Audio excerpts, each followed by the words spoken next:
Tahukah kamu, ada seorang wali yang berdarah, bangsawan Arab dan Sunda. Ia bukan hanya menyebarkan Islam di tanah Jawa, tapi juga mempersatukan kerajaan, mendamaikan suku, dan memikat hati para raja. Dialah Sunan Gunung Jati, sang wali dari Cirebon. Siapakah dia sebenarnya? Bagaimana asal-usulnya? Mari kita telusuri jejak sang wali agung ini, dari awal kehidupan hingga langkah-langkah dakwahnya yang mengubah sejarah Nusantara.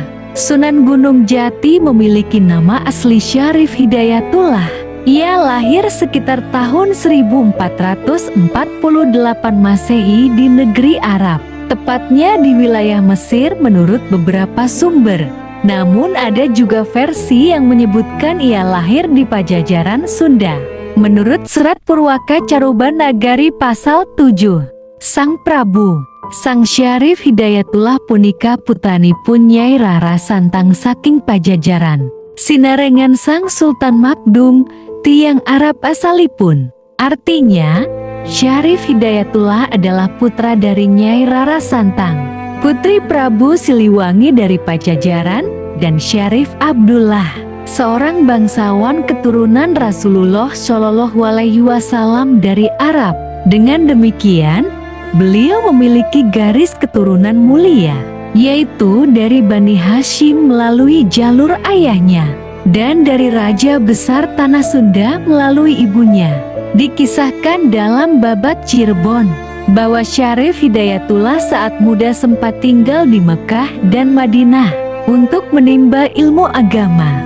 Ia berguru pada ulama-ulama besar dan mendalami berbagai ilmu keislaman, termasuk fikih, tasawuf, dan strategi dakwah.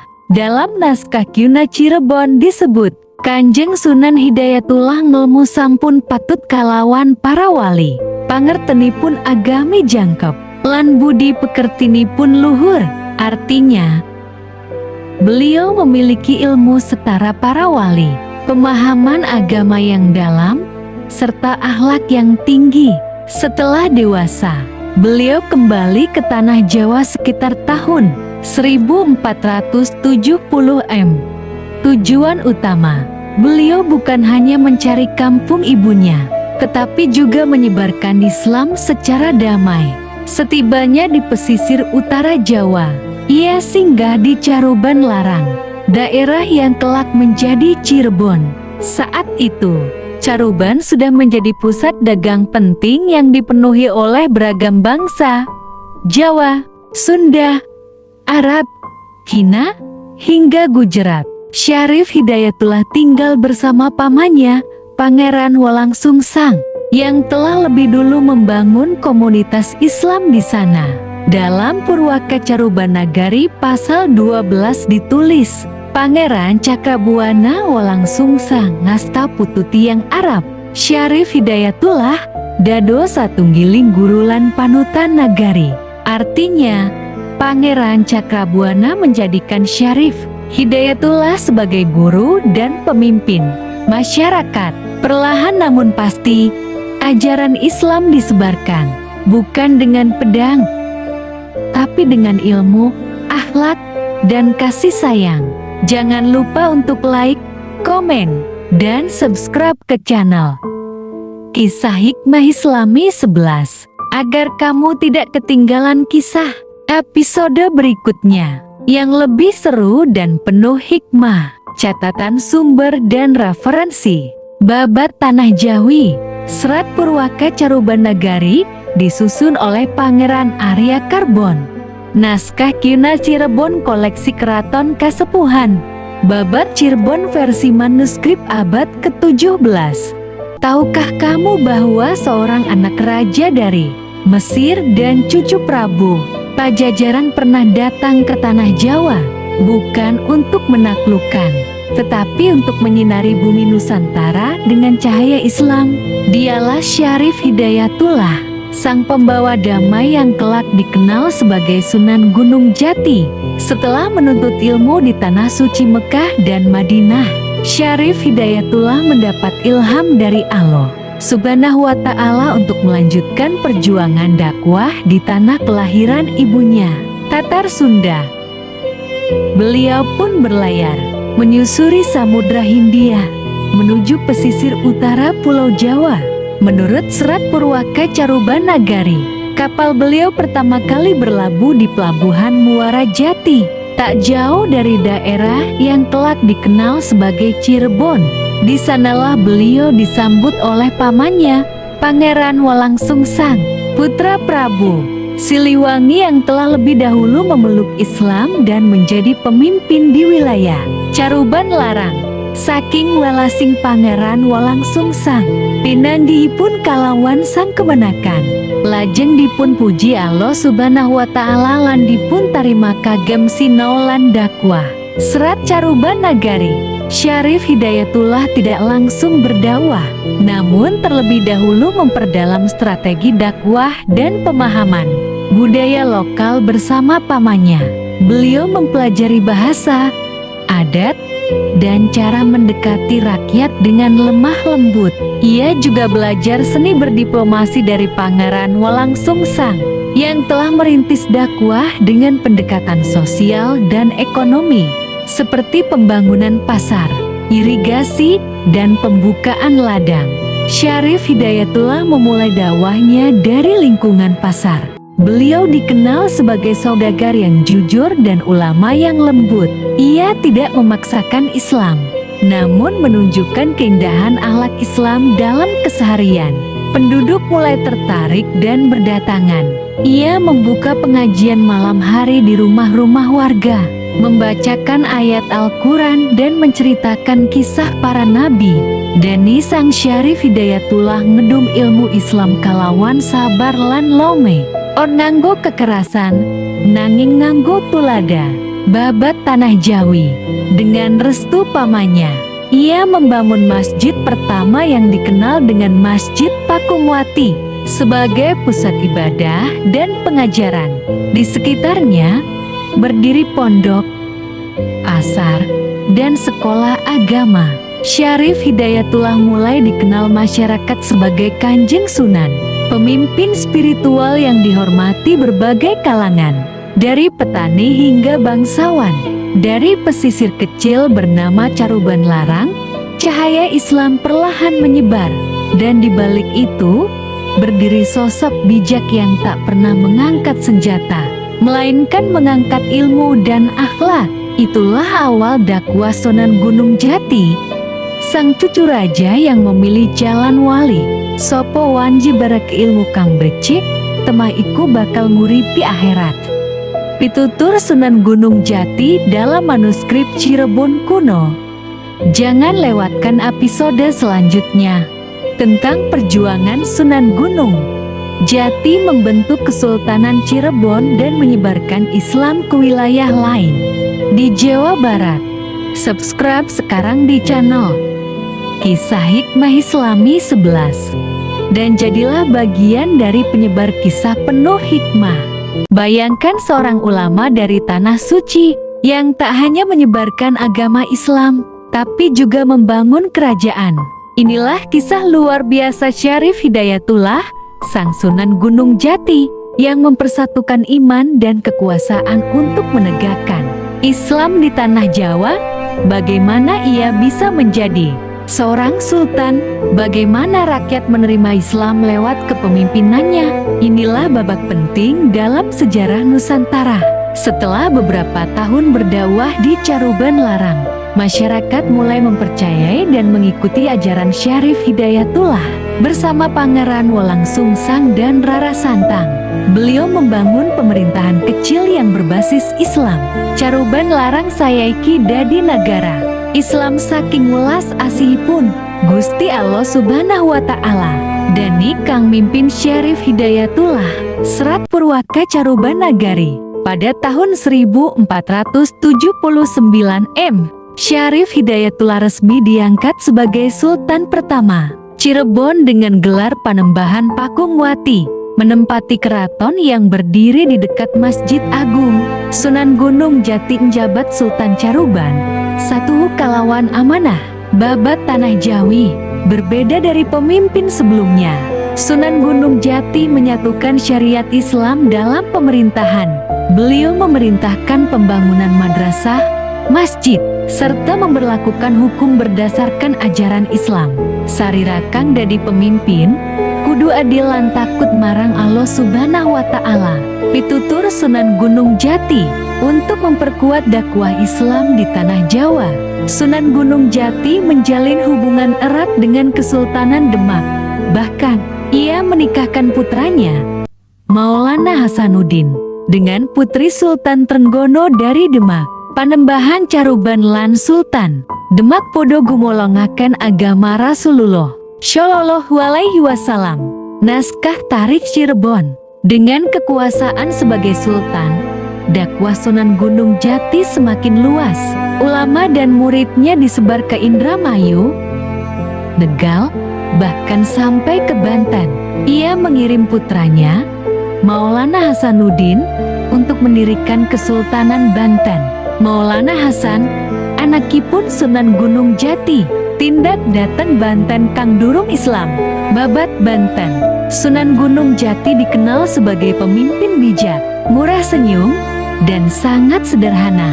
Ia sering belusukan ke pasar, berbicara langsung dengan rakyat kecil, dan tidak memperkaya diri. Wong kang mimpin or kena seneng donya, nanging kudu dadi tuladan. Pitutur Sunan Gunung Jati. Karena keadilan dan keberkahan dakwahnya, Cirebon berkembang menjadi pusat perdagangan dan dakwah Islam di Jawa Barat.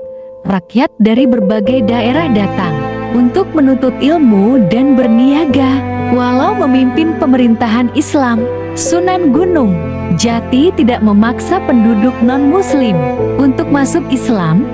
Dia mengedepankan akhlak dan keteladanan dalam berdakwah. Ora dipaksa, nanging didhawuhi kalawan tresna, iku dakwah sejati. Naskah Pesan Cirebon Lama. Beliau mengangkat para ulama sebagai penasihat utama kerajaan. Like, comment, dan share video ini agar sejarah Islam yang mulia ini tidak hilang ditelan zaman. Subscribe sekarang ke channel Kisah Hikmah Islami 11 untuk menyaksikan episode 4. Bayangkan seorang ulama yang tidak hanya menyebarkan agama Islam, tetapi juga menaklukkan kerajaan dan mendirikan kesultanan baru. Inilah kisah Syarif Hidayatullah, sang Sunan Gunung Jati, yang memimpin penaklukan Banten dan menyebarkan dakwah hingga keluar Jawa. Bagaimana beliau melakukannya? Simak kisah lengkapnya dalam episode ini. Pertama, latar belakang penaklukan Banten. Pada awal abad ke-16, wilayah Banten masih berada di bawah kekuasaan kerajaan Sunda yang beragama Hindu. Namun, dengan meningkatnya pengaruh Islam di pesisir utara Jawa, Sunan Gunung Jati melihat peluang untuk menyebarkan Islam ke wilayah barat Pulau Jawa. Kedua strategi dakwah dan penaklukan. Sunan Gunung Jati tidak hanya mengandalkan kekuatan militer, tetapi juga pendekatan dakwah yang damai. Beliau menjalin hubungan dengan tokoh-tokoh lokal dan menyebarkan ajaran Islam melalui pendidikan dan perdagangan. Ketiga, penaklukan Banten Girang pada tahun 1526 dengan dukungan Kesultanan Demak. Sunan Gunung Jati memimpin pasukan untuk menaklukkan Banten Girang, ibu kota kerajaan Sunda di wilayah Banten. Penaklukan ini dilakukan dengan minimnya pertumpahan darah, karena banyak penduduk yang menerima Islam secara sukarela. Keempat, pendirian Kesultanan Banten. Setelah penaklukan, Sunan Gunung Jati mendirikan Kesultanan Banten dan mengangkat putranya, Maulana Hasanuddin, sebagai Sultan pertama. Kesultanan ini menjadi pusat penyebaran Islam di wilayah barat Jawa dan berkembang pesat dalam bidang perdagangan. Kelima, dakwah keluar Jawa. Sunan Gunung Jati tidak berhenti di Banten. Beliau melanjutkan dakwahnya keluar Jawa, termasuk ke Palembang, Pasai, dan bahkan hingga ke negeri Cina. Pendekatan dakwah yang damai dan toleran membuat ajaran Islam diterima dengan baik di berbagai wilayah. Keenam, warisan Sunan Gunung Jati. Sunan Gunung Jati meninggalkan warisan besar dalam penyebaran Islam di Nusantara. Kesultanan Banten menjadi salah satu pusat kekuatan Islam di Indonesia, dan pendekatan dakwah beliau menjadi contoh bagi para ulama dan dai di masa mendatang. Demikianlah kisah penaklukan Banten dan perjalanan dakwah Sunan Gunung Jati keluar Jawa, sebuah perjalanan yang penuh hikmah dan inspirasi. Jangan lupa untuk like, komen, dan share video ini agar kisah sejarah Islam yang mulia ini tidak hilang ditelan zaman. Subscribe sekarang ke channel Kisah Hikmah Islami 11 untuk menyaksikan episode 5, Warisan dan Pengaruh Sunan Gunung Jati di Nusantara. Referensi dan catatan sejarah. Pertama, babat Cirebon, naskah kuno dari Kesultanan Cirebon yang mencatat kehidupan dan perjuangan Syarif Hidayatullah dalam menyebarkan Islam di Jawa Barat dan Banten. Kedua, naskah Mertasinga menjelaskan garis keturunan dan kiprah politik serta dakwah beliau. Ketiga, Hikayat Hasanuddin menyebut peran penting putra beliau. Keempat, Soma Oriental oleh Tom Pius 1512 sampai 1515. Catatan Portugis awal abad ke-16. Kutipan dari naskah-naskah tersebut telah disesuaikan dengan ajaan dan bahasa Indonesia agar mudah dipahami tanpa mengubah substansi sejarahnya. Tahukah kamu, Sunan Gunung Jati bukan hanya seorang penyebar Islam, tapi juga arsitek pemerintahan Islam pertama di tanah Sunda. Beliau menyatukan kekuatan dakwah dan politik menjadi satu kesultanan yang berpengaruh di Nusantara. Setelah resmi menjadi penguasa Cirebon sekitar tahun 1479, Syarif Hidayatullah atau lebih dikenal dengan nama Sunan Gunung Jati mulai memperkuat fondasi pemerintahan yang berasaskan Islam. Kesultanan Cirebon bukan hanya lahir dari garis keturunan bangsawan, tapi juga dari kekuatan rohani dan dakwah. Dalam babat Cirebon disebutkan, Ingsun Syarif Hidayat ka Pangeranan ing Caruban Larang, lajeng angedek nagari Islam. Terjemah, aku, Syarif Hidayatullah, diangkat menjadi penguasa di Caruban Larang, lalu mendirikan negeri Islam. Babat Cirebon, manuskrip koleksi Pakubuwono II Surakarta. Sunan Gunung Jati membentuk struktur pemerintahan berbasis syariat dengan penekanan pada pendidikan dan perdagangan. Ia mendirikan masjid, pesantren, serta pelabuhan yang terbuka bagi pedagang dari Gujarat, Arab, hingga Tiongkok Muslim. Dalam catatan Tom Pius dalam Soma Oriental 1512, Cirebon digambarkan sebagai Cirebon is a port of some importance. It is ruled by a more Muslim king. Soma Oriental of Tom Pius, Volume I, Hal 194. Peran Sunan Gunung Jati sebagai bagian dari Wali Songo juga sangat menonjol. Beliau dikenal dekat dengan Sunan Kalijaga, Sunan Bonang, dan Sunan Kudus. Mereka sering berdakwah bersama, menyebarkan Islam lewat budaya dan seni. Dalam beberapa versi sejarah, Banten disebutkan bahwa Sunan Gunung Jati adalah utusan penting yang diutus ke Banten untuk memperluas dakwah dan membentuk kerajaan Islam di sana. Sunan Gunung Jati kadhateng ing Banten, najengaken Islam sarta damal dalam masjid.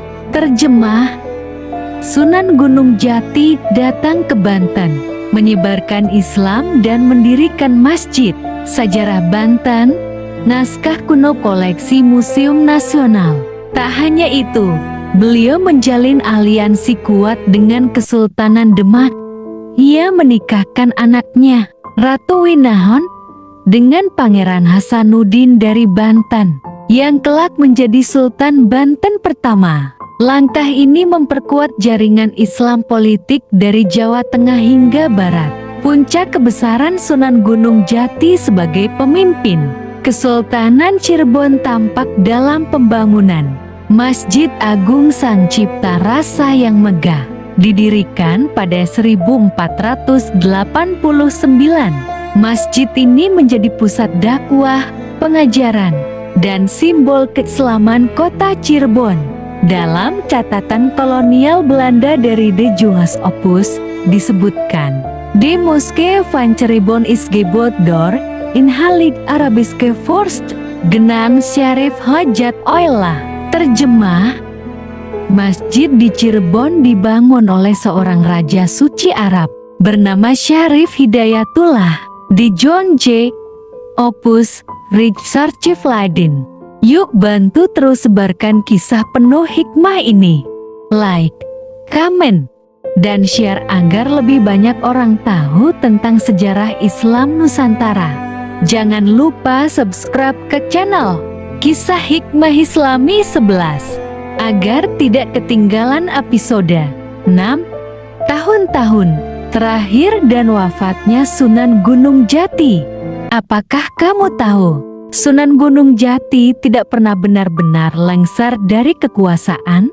Meski usia menua, beliau tetap menjadi pusat ilmu, spiritualitas, dan rujukan penting di Nusantara hingga akhir hayatnya yang penuh wibawa dan karomah. Setelah Kesultanan Cirebon berdiri tegak dan Islam menyebar luas hingga ke Banten, Sunda Kelapa, bahkan pesisir Kalimantan, Sunan Gunung Jati mulai mengurangi peran administratifnya. Pemerintahan sehari-hari dilimpahkan kepada anak beliau, Pangeran Pasarean, juga dikenal sebagai Maulana Hasanuddin ketika dikirim ke Banten. Dalam naskah Babat Cirebon tertulis, Sang Sunan wiwit sulaya marang kabudayaning donya, maringaken raja marang Pangeran Pasarean.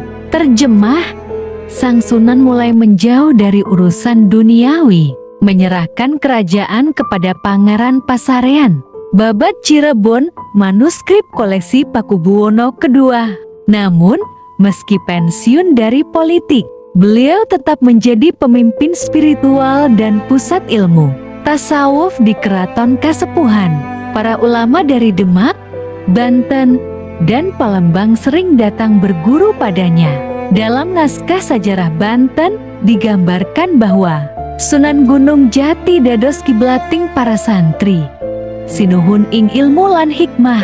Terjemah, Sunan Gunung Jati menjadi kiblat para santri agung dalam ilmu dan hikmah. Sajarah Banten, naskah kuno Museum Nasional.